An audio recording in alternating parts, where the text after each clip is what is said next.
What's up guys, this is Sean and today, oh it's raining already. I am in one of my very own investment, Sunway Lenang Heights, Taman Molek.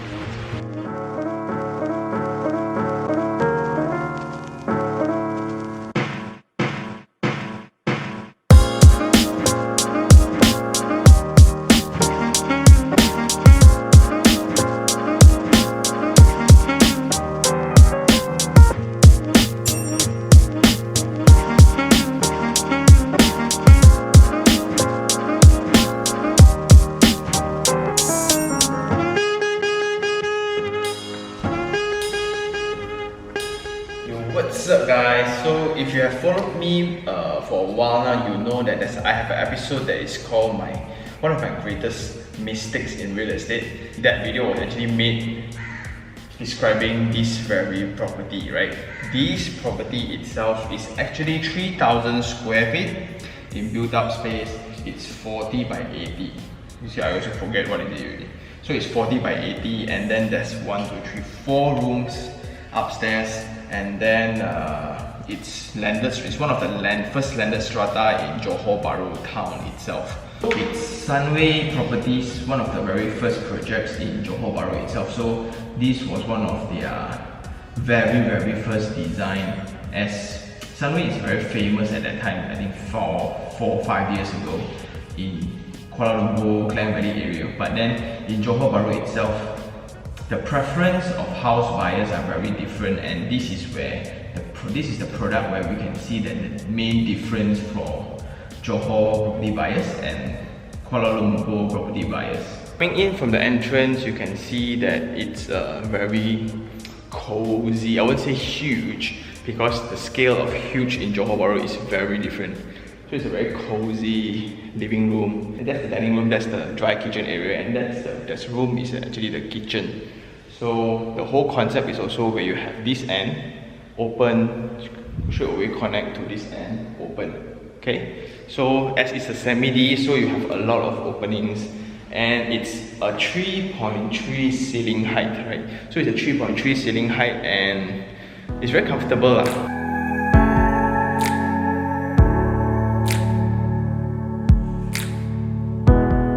This is the kitchen. It's tiled up halfway, so you can have cabinets, you can have all this kind of thing that will proceed to be putting on. But I'm not sure why in the first place the developer put in a door. Now I'm in the stage where I'm getting my contractors to put up the cabinets, right? So they're actually having, if you can see, measurements, right? Then these are the problematic tiles that I stick, and this is what I stick myself during handover time, because the build quality of this was not very encouraging. You can come out to this workspace or workstation where you can put your washing machine and things like that. The main problem is actually it's a very high ceiling level and there's no shade, so water actually splash in. Okay. Ooh. Okay, so this is the maid's room. A very small maid's room, and this is the public toilet. Okay, I would say like maid's toilet, or it's the maid's toilet lah. Because it's open concept, my gate is all very open, so like there's no gate.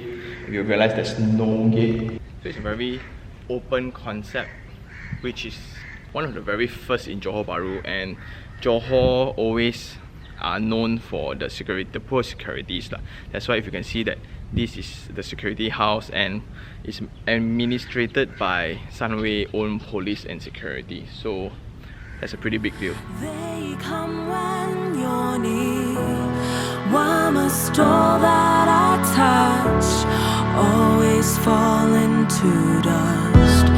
We are. Going upstairs, we have the laminated timber handrail, glass handrail, and the laminated timber staircase, right?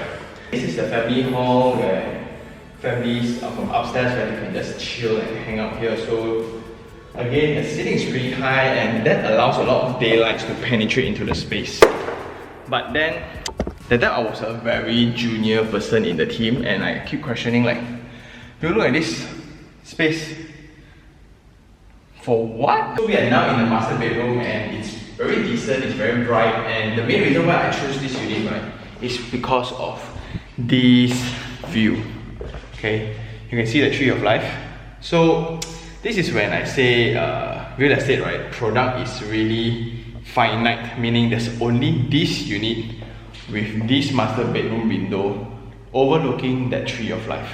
So there's some cool facts about the tree of life is that we actually relocated that tree of life from somewhere inside deeper. So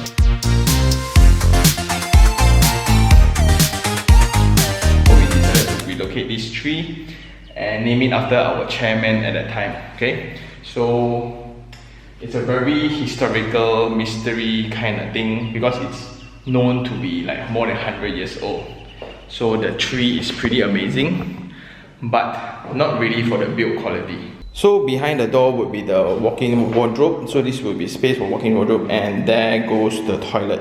This is the master bathroom. You have the toilet bowl, you have the for him, for her basin, and you have the shower screen, right? So all those very basic stuff, and let's go check the other rooms.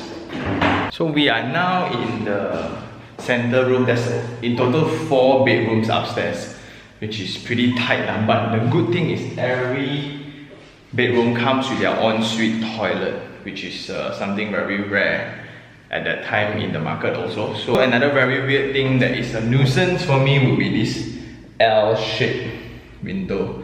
So I installed these curtains myself, okay? And the problem is, after I put in the L-shaped curtain, what is this face for, right? It takes a lot of effort to build this L-shaped window, but you can't really use it behind the curtains. Then why build? So share with you guys, another good thing would be the 2 bedrooms behind. As we were the part of the design team, right, I know which unit that has the best view, and this is one of them. So this is the retention pond, and behind that is actually the Laman Tasik Perdana, which is a lake lah. So there's this empty space behind my unit, and that's the phase 1B. So what we are in is actually phase 1A, and the bedrooms behind get all these pretty solid views and vistas across. Although there are still some electrical pylon, but it's all behind the trees. Then again, they have their own ensuite toilet. So in terms of garden space, it's a very solid semi garden space where you can have this very square. I also chose particularly a very rectangular layout, not like my neighbor, which is a corner lot. So I've got this unit and it's pretty solid. And then the facade looks very nice if you look at the drone shots. So that is something that we are very proud of. And if you look at the roads also, it's a bit more weaving to just break like those vista when you guys go into conventional landed properties, right? It's just one straight road with all houses in between. Then that gives you that very overwhelming feeling, and all those are intentionally designed to break away the stereotypeness of landed properties in Johor at that time.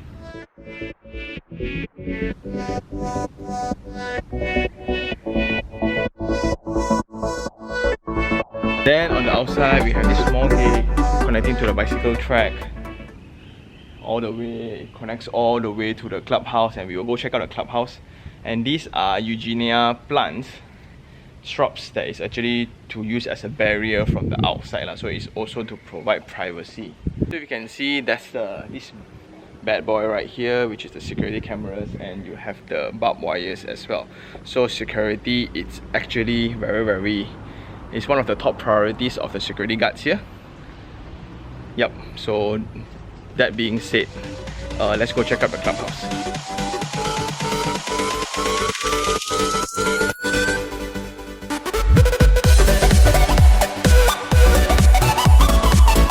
So we are now in the clubhouse itself, and there's a reception. Then let's say if you have an event, right? Most of them, they will always organize an event, and that will be a reception for your friends or family to actually be there to welcome. There's some waiting space, and then with this ultimate high ceiling that is actually very well lit. And there's a kitchen space that's also for caterers to actually prepare food for this very huge main hall that actually residents can rent. located next to the pool and this open area, right? So all your family members who can just chill here while enjoying the view next to the pool. Awesome.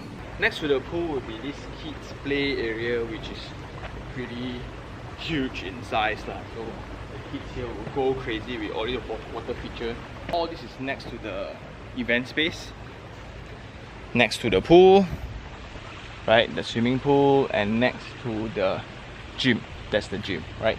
So this concept is like those apartment living with all the facilities, but you actually still get to stay in your favorite landed. That was the initial best part on selling point of landed strata.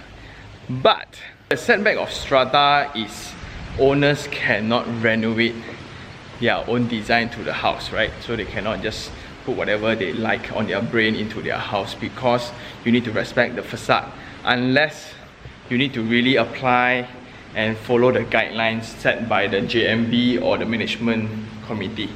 It's not cannot, but you can, but it's up to management committee's approval. Okay, so this is the reading room, and where they actually hand over the keys to me initially. Their own maintenance office, where I need to pay maintenance. So the maintenance every month for my unit, because it's calculated based on land size, is 500 over plus 500 plus a month just for maintenance and the house that I didn't use. So I think it's now time for Sean Take 3 on 3. Although it's very weird to do this for my very own properties, right? But let's just do it. Number 1 will actually be the location itself. So this is located next to Ponderosa golf course. So Ponderosa is one of the more atas areas in JB town, and this is also located next to Taman Molek, adjacent to Taman Molek. All the banks are just in that town. So before e-banking, right, this will be the business hub where everyone just do their daily banking. Number 2 will actually be the nature element of this development, because if you drive through, you need to drive through a lake, which is the Laman Tasik Perdana, where the developer committed and they already made good to the Laman Tasik Perdana, right? Then driving through a weaving road, then you have the retention pond, then you have the landscape, and then you have the security, and you go in. Then next to the clubhouse, also behind the swimming pool, will be all these mangrove areas, and you can see still a lot of trees and the garden space. So all that is actually surrounded by nature. Number 3 will actually be the external design of the house lah. So internally, you guys heard what I said, but externally, if you look at the drone shots, the weaving roads, right, and the uni language, the one architectural language that brings through the entire development, actually do match with the nature, match with the pavements, match with everything. So it's all very well thought of in terms of bigger picture.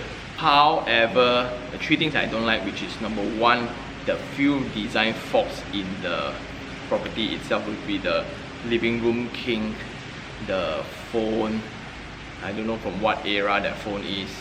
Then the room sizes may be too small. It may be just nice for KL context, but it's too small for JB context. Second thing I don't really like would be the future development. So after my initial investment, 2 years later was supposed to be the launch of the next phase.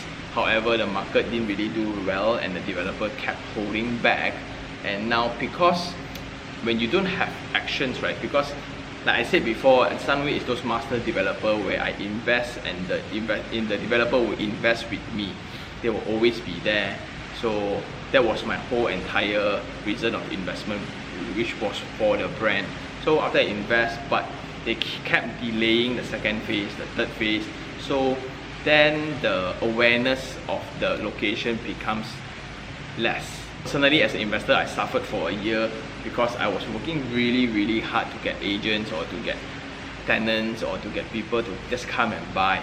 But luckily for Samantha, I rent out the unit, and then it's pretty decent. I think the rental is pretty decent, and then slowly, if you can see also, there's a lot of people occupying this kind of house really. So that's a good thing also. For this product, there's a lot of own use, meaning they buy for their own stay purpose.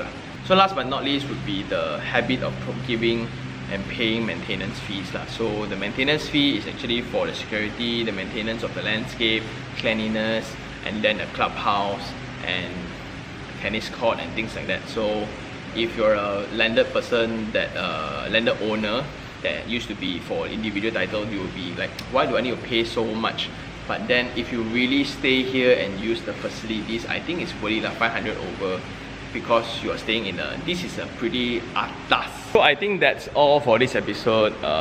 In conclusion, my take is, although it was my greatest mistake at the time, most of the mistake was actually based on my own judgment. So I don't blame anyone but myself. But I do understand and do realize that I have way more passion in real estate than I thought. That being said, it's very good. I really hope that there's a channel like that to actually educate and emphasize a lot of knowledge in real estate before investing. So until next time, this is Sean Tan. If you really like this video, like it, share it, and even subscribe for more information like this.